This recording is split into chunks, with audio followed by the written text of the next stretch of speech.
Good evening guys and welcome back to the channel. In case you haven't noticed, I changed the name of the channel to be matching with my website, so if you are surprised by that, that's basically the reason. Something else for today at least, and it's going to be a viewer's case. So I received an email this weekend from one of our viewers, and yeah, he asked me a few questions about a company and his research, so I thought it would be nice to go over his questions and his case and go through it and my thoughts and so on. So firstly, we're going to go through the case and the questions. Second, we'll be going through the screening, so what have I done, and lastly we will be answering the questions that the viewer had. The company in question, which you may be wondering, is Aviation PLC. And the viewer made a nice introduction of the company, so we'll get through that in a bit. First, disclaimer. Please keep in mind that I am not a financial advisor. The content on this channel and on my website is intended for educational and entertainment purposes only. And please do not misconstrue it for financial advice. The case. Hi, Assenderp. I am a new investor without too much financial knowledge, and I am educating myself on this matter. Through your videos and your checklist, I have been researching a company. I am not looking for financial advice, but I would like to know how to interpret these numbers. The company I am researching is Aviation PLC, and they acquire planes to lease them to customers. They have multiple year contracts, and through these contracts they are not responsible for the maintenance of said planes. Their long-term strategy is to acquire more planes to further extend and diversify their customer base. These acquisitions have been financed through debt, so they have shown some pretty great growth numbers.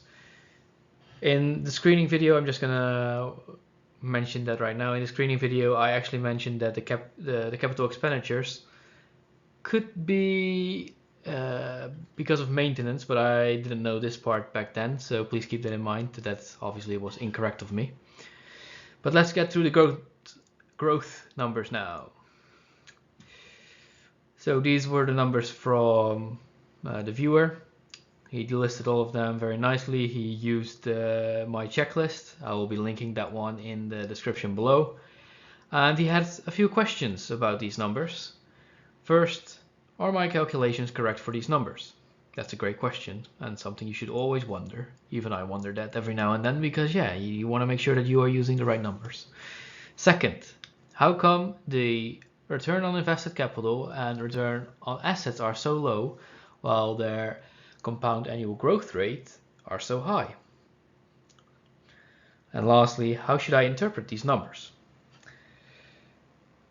So these are great questions and we'll get to that at the end, but first let's go through some screening.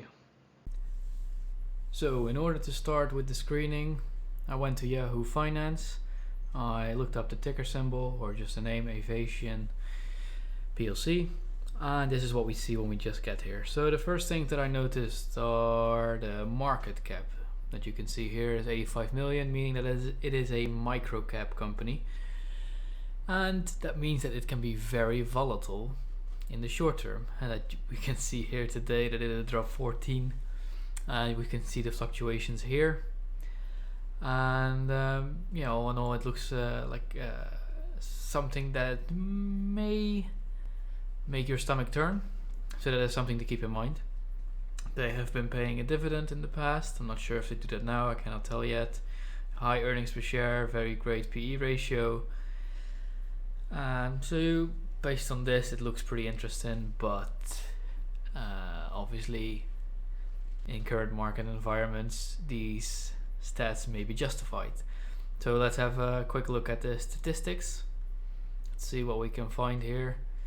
See here a different market cap, because, well, that's because of they use a different date here. So this is dated 6 days ago.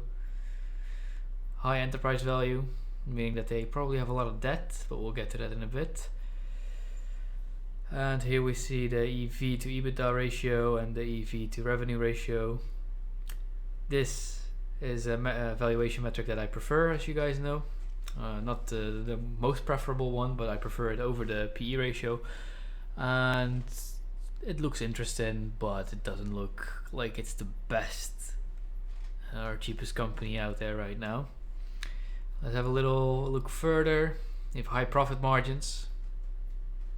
It doesn't differ that much from the operating margin. I guess it makes sense because they're a lesser, so yeah, a lot of I think lessers have a high profit margin in general,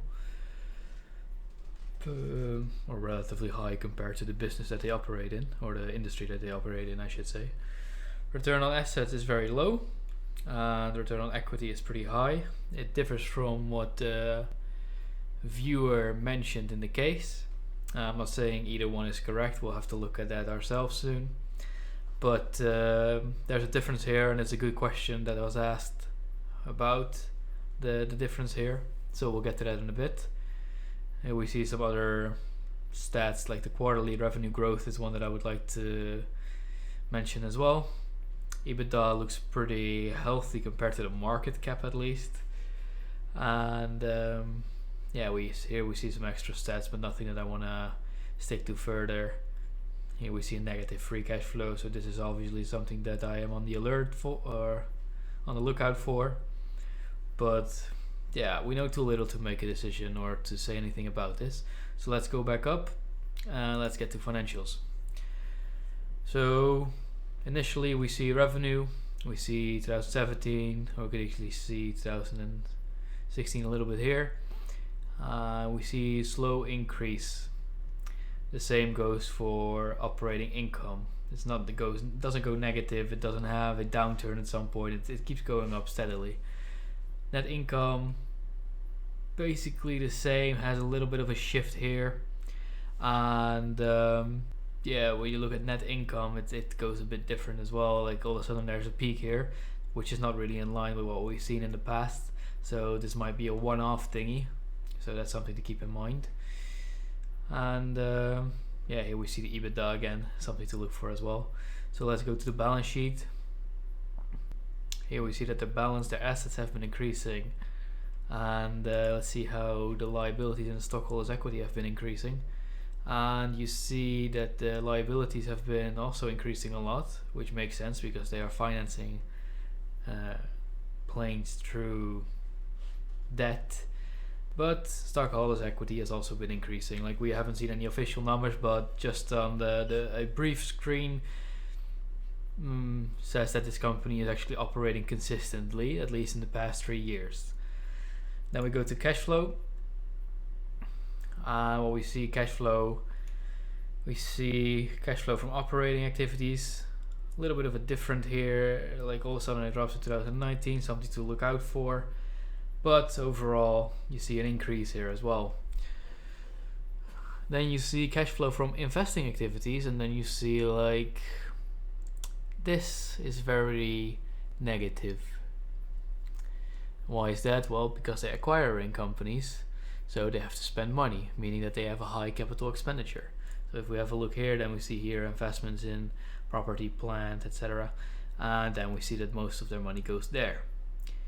What's missing here, and this is something that's a sign, I guess it happens more often with microcaps, but what is missing here is the cash flows from financing activities. And the financing activities will actually tell us something about how the debts or the balance sheet has been affected by these circumstances. But that's missing here. But we checked here the balance sheet, we see liabilities, so we can see that these acquisitions have been financed through liabilities. That's what we know now, but before making any further decision, I would like to go inside the investor relations to have a look at the actual statements and see what happens there. Then we look at free cash flow, and we see that it's negative.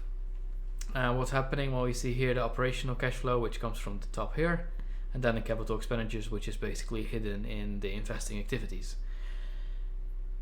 Something interesting here, well, obviously there's a lot of capital expenditures compared to the operating income, meaning that these capital expenditures have been increasing with debt, which may seem like it's a bit risky.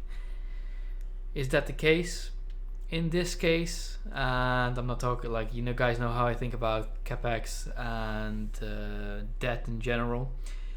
And if I compare this to a DGOC, this is obviously a bit more risky in my opinion because there's a high capex. But this capex is not to maintain their business, as we've seen that their operating cash flow has been growing. Only a part of this is to maintain the business, and the other part is to acquire growth, in this case airplanes. So in order to make a judgment about this one, we will have to go deeper inside the company. We will have to think and calculate and see, okay, well, to maintain this cash flow of 113 million, how much would they need to have in capex yearly to maintain that? So we're talking about maintenance of the planes, if that's under their like if they're legally obligated to do that in their contracts. But it could also be that they just have to acquire a new plane just to maintain the business, because obviously a plane has a life expectancy of around 30 years, I believe. So the moment a plane reaches that life expectancy, they will need to acquire a new plane to maintain that actual cash flow. So that is something that we will have to think about if we go a bit deeper. But in general, this company is looking a bit healthy, and we now have seen the numbers to dive into the questions of the case. But I'd just like to say that looking at this company, it looks pretty interesting from an initial screen. So we could see a follow-up on this company. So now it's time to go through these numbers. First, are my calculations correct for these numbers? I'm not going to go through all of them because the calculations are pretty similarly, and otherwise it's going to be a big mess, and I don't think that's the point of this video. Well, this is a fair question. I am going to show you the calculations, and for people that will ask me further questions into the future, it would be preferable if you also mention your calculations, because then I can look at your calculations and see what mistakes you made or what mistakes I am making, perhaps. So please keep that in mind for any future questions that you may ask me. But you have shown me these numbers, and we're going to go through return on equity, revenue growth rate, earnings growth rate, and cash flow growth rate. So to calculate the return on equity, I am focusing on 2019. So we could already have a difference in calculations there, because I'm only going to focus on 2019 numbers. We started with about 25 million, which is their earnings in 2019.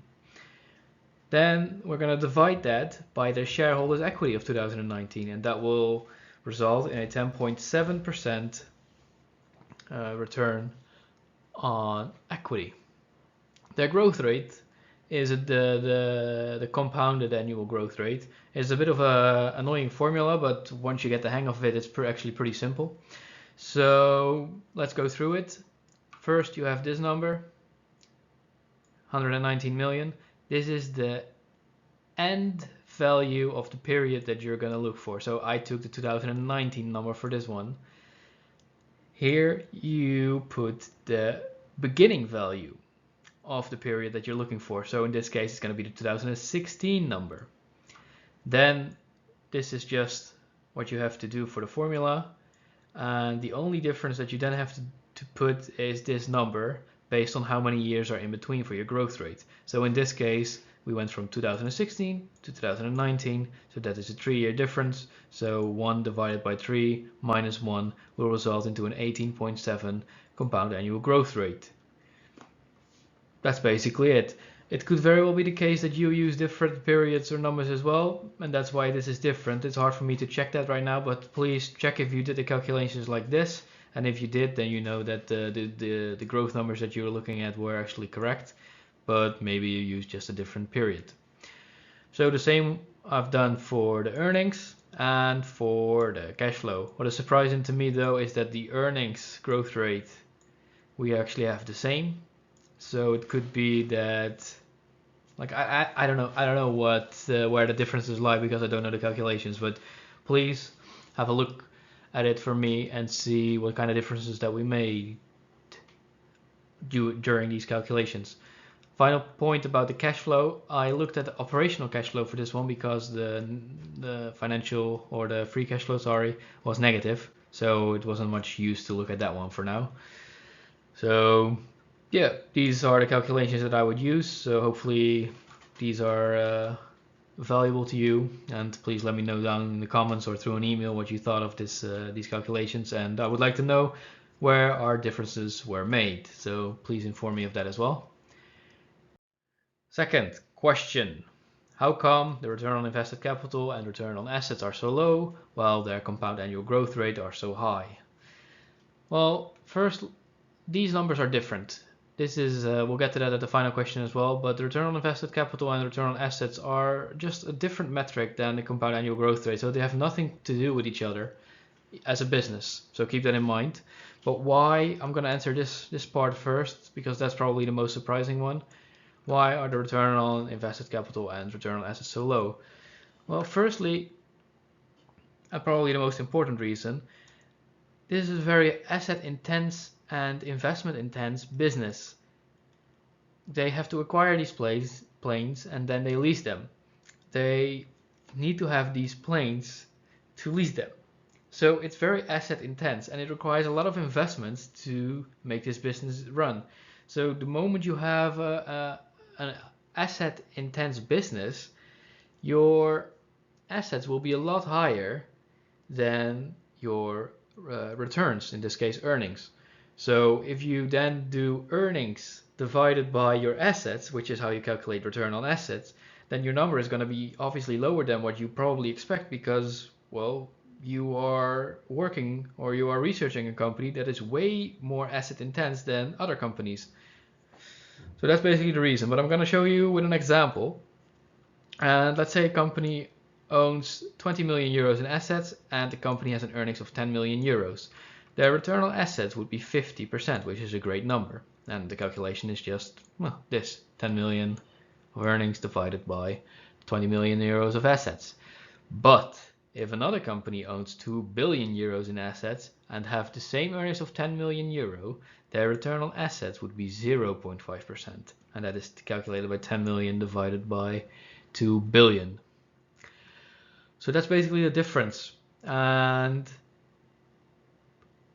what I would suggest for an asset intense business is that you not only look at the return on assets, but you look at how it has been developing throughout these years. Like if, for example, the return on assets 3 years ago was 10% and now it's 3%, that means that previously they would get more earnings based on their assets. So then you could wonder why they are acquiring these assets, because it's not that positively through their returns, these investments. Hope you get that. And something just with this example that I forgot to mention just now, theoretically both these earnings could have grown at 50% last year, but they would have had entirely different return on assets numbers, and this could be the case for return on invested capital and return on equity as well. So these are just different numbers, and keep that in mind. So how should you interpret these numbers? Well, something I would like to give all of you right now is that you cannot compare these numbers. So you have to distinguish these metrics. So what are the return on investment capital, invested capital, return on equity, and return on assets for? They are how effectively is a company operating / how effectively is a company spending their money. When you look at compounded annual growth rate, it is just telling you how has the company been growing, sorry, that's a typo there, operationally. So in their business, how has it been growing?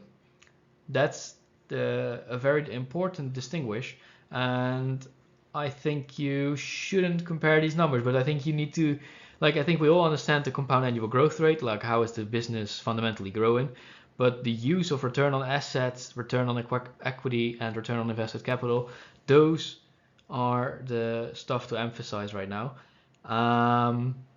I think all these numbers could actually have a different video, and we should just look at 10 different companies or something like that and just see how these numbers would grow, or like how these numbers would differ in certain business cases. And finally, my thoughts. Well, I guess I just expressed them as well. But when I look at this company, and still talking about Aviation PLC, there I see a consistent business, as I mentioned with the screening, and it does look interesting based on what I've read. I also listened to the earnings call this weekend, so I heard the CEO talk and the CFO talk, and I heard the other investors ask questions. And yeah, I'm gonna do a different video on that one because I think this company is interesting. Will I invest in this company? I have no clue. Why? Because I am not familiar in this industry. I haven't checked any other companies of this industry. So to just think, okay, this company is very attractive, that is my initial thought. But I don't know how other companies operate in this business. So I should check all their business models and see how well they are operating. But the way they have been operating is pretty good, at least on a standalone basis. And when I look at these return on assets and the return on invested capital numbers, I am not that surprised that these numbers are low because they are so capital intense. They have a lot of assets that are not giving them so much revenue in comparison, but they have a lot of value.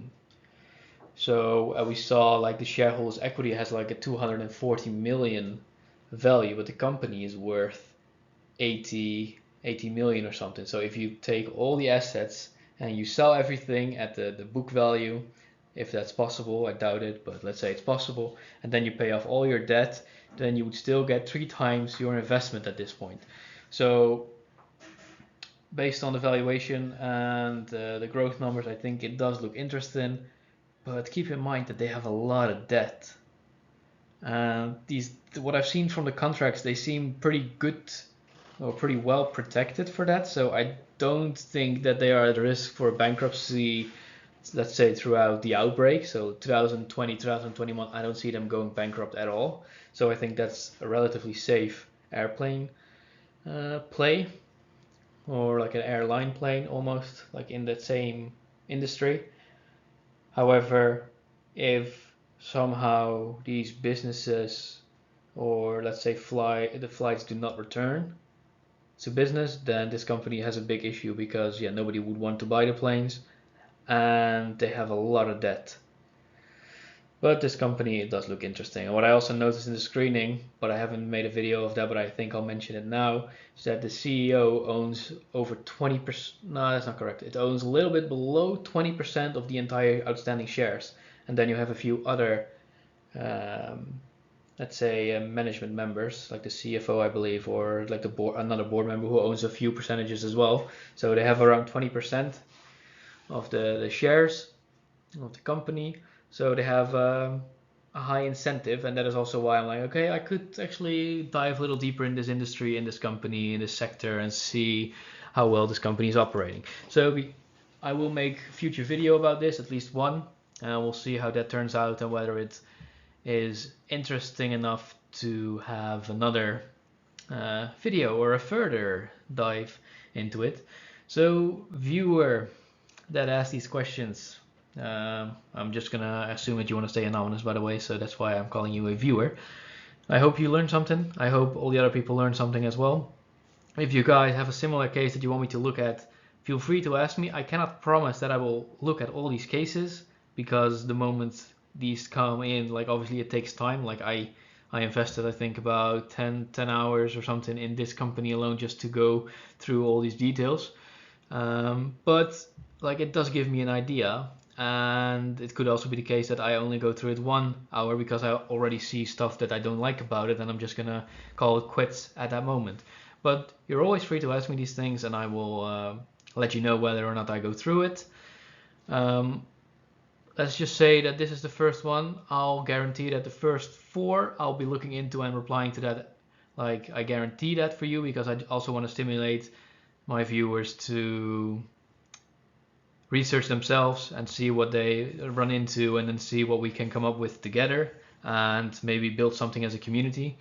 So yeah, let's say the first 4 next one, the next 4 requests I will go through definitely, and after that we will see. And yeah, if you guys like this kind of content, please leave a like and let me know down in the comments below, because maybe there's something we can work with and optimize the channel in that regard. So with that being said, I want to conclude this video and I wish you guys a great evening. And that's it.